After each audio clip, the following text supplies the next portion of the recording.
Hi France, അസ്സാം വലൈക്കും. എല്ലാവരുടെയും പെരുന്നാൾ ആഘോഷങ്ങളൊക്കെ കഴിഞ്ഞോടാ.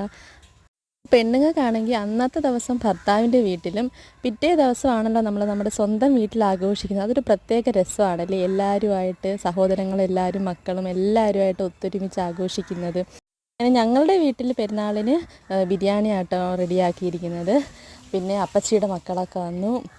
പിന്നെ വിശദമായിട്ടുള്ള വീഡിയോസൊന്നും ഞാൻ എടുത്തില്ല, കാരണം ചെറിയ പെരുന്നാളിൻ്റെ ബിരിയാണി റെസിപ്പി വീഡിയോയും അന്നത്തെ ഫുൾ വിശേഷങ്ങളും എല്ലാം ഞാൻ അപ്ലോഡ് ചെയ്തിട്ടുണ്ടായിരുന്നു. ഏകദേശം അതേ കണക്കൊക്കെ തന്നെ ആയിരുന്നു ഇത്തവണയും.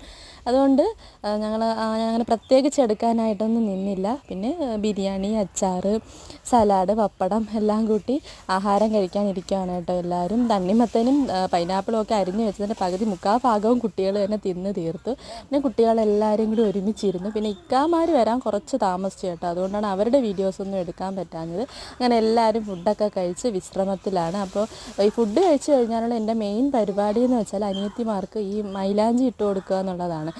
ഞാൻ വരുന്നത് വരെ വെയിറ്റ് ചെയ്യും, മൈലാഞ്ചി ഇടാതെ അങ്ങനെ ഇടാറില്ല അവർ. പിന്നെ ഞാൻ പെരുന്നാളിൻ്റെ അന്നാണ് അവർക്കതൊക്കെ ഇട്ട് കൊടുക്കുന്നത്.